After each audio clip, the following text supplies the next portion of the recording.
Assalamualaikum warahmatullahi wabarakatuh.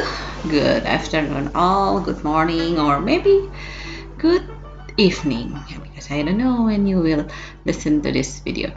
In this video, I will explain about skill 8 and skill 9, which is skill 8 and skill 9 is related with the vocabulary questions. Jadi, salah satu bagian dari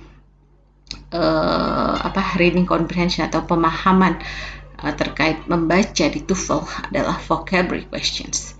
Di vocabulary questions ini ada beberapa skills atau keahlian yang harus kalian punyai untuk menjawab pertanyaannya, seperti mencari definisi dari petunjuk yang terstruktur, atau mencari makna dari bagian kata, atau menggunakan petunjuk secara konteks untuk menentukan artinya. Nah, sekarang kita mulai dari skill 8. Skill 8 adalah mencari definisi dari petunjuk yang terstruktur. Nah, apa aja kemungkinan yang ada? Itu adalah ketika paragrafnya menyediakan informasi tentang arti dari kata, atau yang kedua, skenario yang kedua adalah bisa aja ada petunjuk terstruktur untuk menjelaskan definisi dari sebuah kata di dalam suatu paragraf. Nah ini adalah contohnya yang sudah dijelaskan di presentasi kelompok. Kemudian yang saya lanjutkan jelaskan adalah bagaimana skill untuk menjawab terkait structural cues. Nah, ini pertanyaannya biasanya bentuk katanya, what is the meaning of X in line Y? The word X in line Y is closest in meaning to, or the word X in line Y could be replaced by. Nah, ini bentuk pertanyaannya. Tipe-tipe petunjuknya ada 3 jenis. Kalau punctuations itu berhubungan dengan tanda baca, bisa bentuk koma ya, tanda koma, paratenses, titik koma, and dashes, tanda strip. And then kalau restatement itu pengulangan, jadi bentuk kata yang digunakan misalnya or, that is, in other words. Kalau example, such as, for example. Nah, ini bentuk atau petunjuk untuk memberikan contoh, example ya. Nah, where to find the answer? Gimana kita nyari jawabannya? Information to help you determine what some things mean will generally be found after the punctuation clue, the restatement clue, or the example clue. Jadi jawabannya biasanya setelah types of clue-nya ya. Kalau dia bentuk punctuation atau bentuk berhubungan dengan tanda baca, berarti setelah itu. Kalau bentuk restatement, berarti setelah kata-kata or, that is, in other words. Atau kalau dia bentuknya adalah menanyakan example atau contoh, tentunya ada kata-kata such as and for example. Bagaimana cara menjawabnya?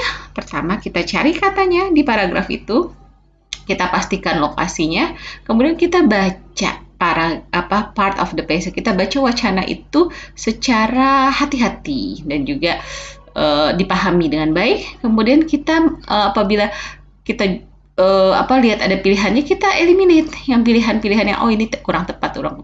Jadi kalau yang kurang tepat berarti kita menyelesaikan yang paling tepat atau yang paling baik. Oke. Nah ini tadi kemarin kelompok sebelumnya sudah membahas beberapa, tapi belum semua ya. Jadi kita akan coba apakah benar atau tidak jawaban dari kelompok yang mempresentasikan skill 8, 9, 10, 11. Ini ada passage about teddy bears ya. Teddy bears itu salah satu mainan anak-anak gitu. Nah, kita langsung ke pertanyaannya. According to line 1 of the passage, what is a teddy bear? Nah, ini ada macam-macam nih, a teddy bear ya. Bisa a ferocious animal, the president of the United States, a famous hunter, and a plaything. Tapi dia coba according to line 1. Kita baca line 1. The teddy bear is a child's toy, a nice soft stuffed animal suitable for cuddling. It is, however, a toy with an interesting history behind it.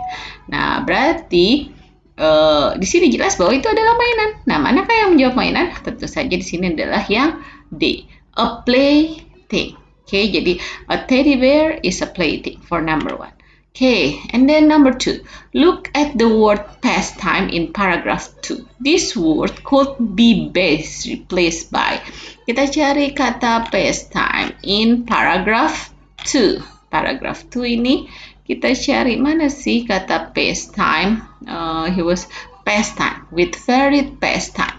Nah, kita cari manakah yang bisa menggantikan kata pastime ini, apakah past occurrence, previous jobs, hunting trips, or leisure activities. Nah, kita lihat kata pastime di sini. Ini berarti menjelaskan tentang Roosevelt kan ya. He-nya ini refer to Roosevelt. Berarti kita coba aja ganti Theodore Roosevelt was an unusual active man with varied pastime, one of which was hunting. Nah, hunting kita tahu apa? Hunting itu kan berburu. Berburu itu kegiatan apa sih? Berburu itu kan salah satu hobi. Nah, salah satu hobi berarti dia paling dekat sama kata-kata hobi itu ya leisure activities atau aktivitas luang gitu kan. Karena kalau berburu bukan apa, tidak dijelaskan bahwa oh dia memang mata pencariannya berburu, bukan. Previous jobs enggak. Hunting dia trips sih memang ada hunting, tapi bukan hunting itu salah satu leisure activities-nya atau salah satu pastimes-nya. Jadi yang tepat adalah for number 2 is the leisure activities. And number 3, look at the word executed in paragraph 3. Oke, kita cari mana executed. Oke, in here. Kita lihat dari awal kalimatnya. Kemudian klik on another word in praise paragraph 2 that is close in meaning to executed. Jadi kita harus cari kata lain yang kira-kira katanya tuh berhubungan sama katanya dengan executed. Oke, coba kita baca dari kalimat. Kalau kita baca dari kalimat awalnya ya, dari setelah titiknya kita langsung baca. A bear was captured, clanged over the head to knock it out, and tied to a tree. However, Teddy, who really wanted to hunt a bear, refused to shoot the bear and in fact demanded that the bear be extricated from the ropes, that he is demanded that the bear be set free. Nah, jadi kira-kira kata apa nih yang sama artinya dengan set free. Nah, ini kalau kita baca kalimatnya, jadi biasanya kan beruang itu ditangkap, kemudian diikat, tapi ternyata Teddy ini ketika dia berburu beruang, dia refuse itu kan menolak untuk nembak, dan dia malah ngelepasin beruangnya itu dari tali, dan malah dia membebaskan. Jadi extricated, kata yang paling tepat adalah to set free. Ya, for number 3 is set free. And then we continue with number 4. In line 10. Cartoon could best be described as, kita cari kata cartoon. The incident attracted a lot of attention among journalists. First, a cartoon drawn by Clifford. Nah, cartoon. Apa cartoon itu? Oke, kita lihat. Apa? A newspaper. Kayaknya nggak pas kalau newspaper. A type of teddy bear? No, also. A newspaper article? Also not correct. Jadi, tepat ada a drawing with a message. Ya, jadi yang lebih tepat for number 4 is C. Jadi adalah cartoon itu adalah gambar yang ada pesannya, kartun ya. Oke, ini kan kayaknya masih lebih mudah dipahami lah paragrafnya. Oke, sekarang kita lanjut ke paragraf pertanyaan 5 sampai dengan 8. Ini tentang supernova. Supernova itu adalah salah satu kayak galaksi gitulah. Kalau tadi tentang teddy bear itu kayaknya vocab-vocabnya masih mudah lah dipahami. Nah, kalau ini lebih agak menarik nih karena vocabnya tentang what is this about the galaxy. Oke. Kita langsung ke pertanyaannya. A supernova in line 1 is which of the following? Apa sih supernova itu? Kita baca berarti kalimat line 1-nya satu kalimat. A supernova occurs when all of the hydrogen is in the core of a huge star is transformed to iron and explodes. Jadi supernova itu terjadi ketika ada hidrogen yang dalam bentuk bintang yang sangat besar, kemudian bertransformasi menjadi iron dan kemudian dia meledak. Nah, berarti apa itu supernova itu? Berarti di sini ada meledak dan ada bintang. Nah, yang paling tepat adalah the explosion of a star. Okay, for number 5 is D, explosion of a star. And then number 6, according to the passage, which of the following best describe the Magellan Cloud in line 7? Kita cari line 7. 5, 6, 7. Nah, ini kita lihat ada Magellan Cloud. Oke, kita baca tentang ini. Supernova are not very common. They occur about once every 100 years in any galaxy. And in 1987, a supernova that could be seen by the naked eye occurred in the Magellan Cloud. In the Magellan Cloud, and then a galaxy close to the Milky Way. Nah, berarti di sini menjelasin Magellan Cloud ini a galaxy close to Milky Way. Milky Way, scientists periodically detect supernova in other galaxies. However, no one supernova have occurred in the Milky Way, the galaxy that includes in Earth since 1604. Okay, berarti for number 6, the correct answer is C, a galaxy near Earth galaxy. Kenapa? Karena memang Milky Way ini kan dekat sama bumi. Jadi according to the passage, which following describe the Magellan Cloud, karena kan a supernova that could be seen by naked eye. Jadi kan bisa dilihat dengan mata telanjang, berarti dia kan dekat gitu. Nah, ini yang disebut dengan Magellan Cloud. Karena kita bisa melihat langsung tanpa menggunakan alat gitu. Nah, berarti dia sangat dekat. Makanya yang tepat pada nomor 6 adalah C. Okay, how about number 7 and number 8? We will see for number 7. Look at the expression of the Milky Way in the paragraph 2. The Milky Way is, nah, kemudian apa Milky Way itu? Coba kita lihat expression Milky Way in paragraph 2. Nih, have occurred a Milky Way, the galaxy that includes Earth. The galaxy that includes Earth. Berarti dia itu adalah bagian dari bumi. Berarti kalau dia bagian dari bumi adalah 7 is A, part of Earth. The Milky Way is part of Earth. Oke, jadi for number 7, Milky Way itu berarti adalah bagian dari bumi. And then number 8, click on the word in paragraph 2 that is closest in meaning to unusual occurrence. Kita cari di paragraf 2 yang berhubungan dengan unusual occurrence. Di paragraf 2 kita baca kata-kata di paragraf 2.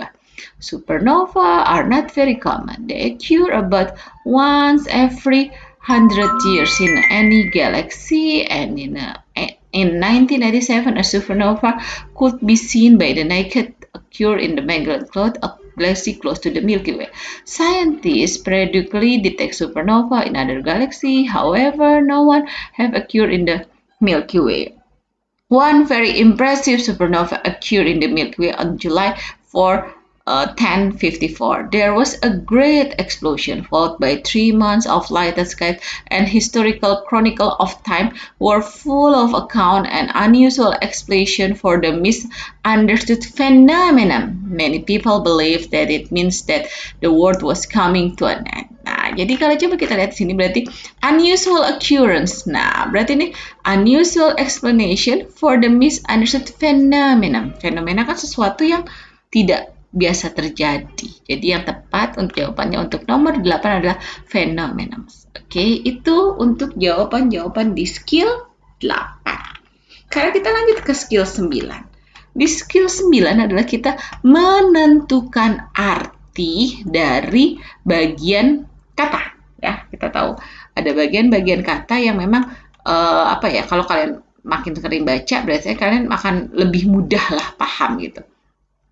Nah, ini contohnya ada misalnya kata ini vividly. Vividly di sini yang benar adalah yang C, in a life-like way. Oke, nah kita lihat bagaimana cara menjawabnya untuk kata ini. Nah, ini bagus kalau saya untuk dihafalkan, karena kalau kalian hafal bagian ini akan lebih mudah untuk paham. Contohnya kita tahu misalnya kalau ada kontra, itu berhubungan dengan against ya. Contrast, in contrary itu berhubungan dengan sesuatu yang versus gitu, bertentangan.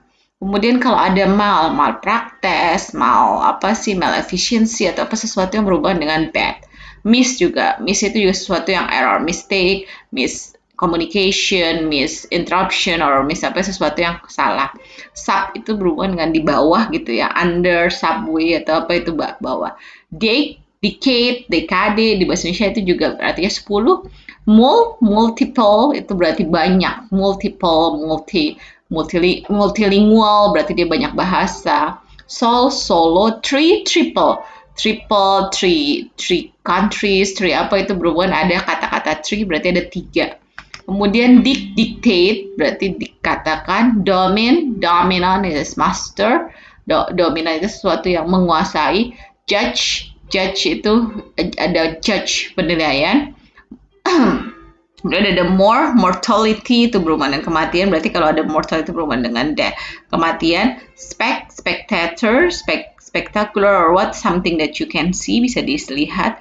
Kemudian territory ini berhubungan dengan lahan atau bumi dan tanah dan lain-lain. Kemudian fair ini dari kata berhubungan dengan turn, atau kalau belok atau divert atau ini berhubungan dengan turn. Kemudian fifth, kan tadi fifthly itu berhubungan dengan life, atau revive ini berhubungan dengan hidup, sesuatu yang hidup, sesuatu yang nyata atau apa dan lain-lain. Oke, sekarang kita lihat kata-katanya di paragraf ini. This is about Juan Rodriguez ya, Juan Rodriguez. Di sini kita akan coba lihat di paragraf 9, paragraf TOEFL exercise 9, paragraf 1 untuk pertanyaan 1 sampai dengan 5. Oke, ini ada, kita langsung ke pertanyaannya. The word subjunction in line 4. Kita lihat ini. Kita lihat mulai dari mana? Dari sini. Sketchy military record from the period show that early in his career, he served with the Spanish army from 1520 to 1524 in Spain's quest for subjunction of the people in what are today Cuba, Mexico, and Guatemala. Subjunctions itu kira-kira apa? Coba kita lihat. Kalau kita ganti dengan religion, kira-kira pas nggak? Kayaknya kurang pas ya kalau ini religions gitu. Kemudian coba kita ganti dengan flag gitu. Flag juga kurang pas gitu. Nah, kalau kita ganti dengan control juga kurang pas. Yang lebih tepat adalah jadi dia kan kayak menyatukan gitu loh antara Cuba, Mexico, dan Guatemala, berarti agreement, kayak kesepakatan gitu loh. Kesepakatan yaitu antara yang sekarang menjadi Cuba, Mexico, and Guatemala. So, number 1 is the correct one is D. Okay. And then number 2, look at the word decades. Nah, ini jelas tadi decade, tadi ada kan salah satu yang ini. Decades in paragraph 1 nih, over the next decades. Nah, decades apa tadi? 10. Berarti for number 2 is 10 years period. Okay. And then we continue with in line 9, the word terrain. Tadi itu berhubungan dengan tanah atau apa, berarti so for number 1 kalau terrain itu kita lihat line 9 ini. And claim the terrain for Spain. Nah, terrain, mana yang kita lihat? Kalau prosperity kurang pas. Minerals kurang pas. Populations juga tidak pas. Yang lebih pas adalah karena tadi berhubungan dengan tanah, berarti for number 3 is A, or land. Oke, nah ini untuk paragraf yang pertama. 1, 2, 3. Nah, kita lihat lagi yang keempat. Look at the word spectacular in paragraph 2. Spectacular. Kita cari mana yang spectacular. Spectacular in paragraph 2. Although Suna he made it as spectacular. For further exploration of the spectacular California coastline. Nah, di sini cara adalah the word is closest in the meaning. Spectacular. Tadi sesuatu yang bisa dilihat. Berarti kalau sesuatu yang bisa dilihat, di sini jelas yang berhubungan dengan penglihatan adalah visually existing. So number 4 is we will choose B, visually existing. And number 5, look at the word feared in paragraph 2. Feared tadi itu berhubungan dengan turn atau belok-belok gitu. Jadi click on another word in paragraph 2 is close in meaning to feared. Nah, kita cari di mana feared-nya ini. Soon after with the approach winter, he veered south and turned. Ya, jadi veered ini sama dengan turn. Jadi yang similar with the veered is turn. Oke, jadi tadi sudah jelas di sini number 4 is visually existing and veered is with the turn. Oke, kita lanjut lagi ke paragraf keduanya di TOEFL exercise 9.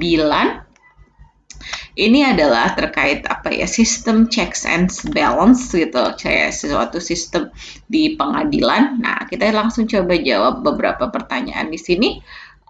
Number 6, the expressions dominance over inline. Inline 5, kita cari di line 5. Dominance ya.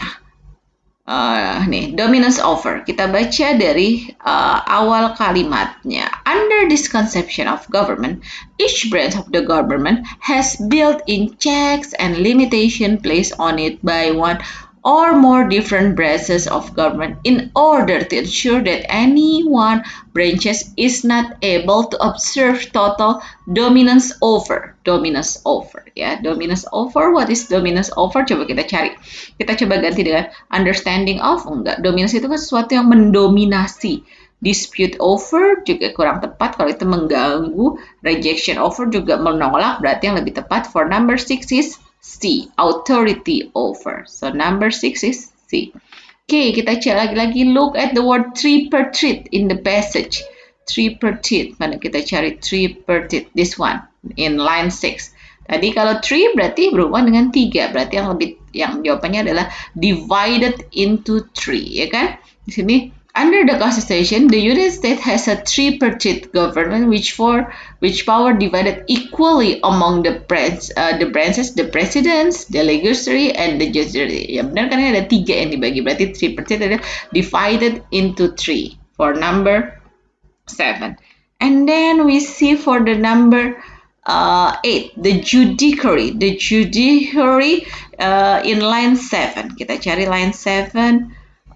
Yes, this one. You said the power divided equally among the president, the presidency, the legislature, and the judiciary. Nah, the judiciary itu apa kira-kira the judiciary? Coba kita lihat pilihannya. Apakah the elector, the authority, the legal system, or the government?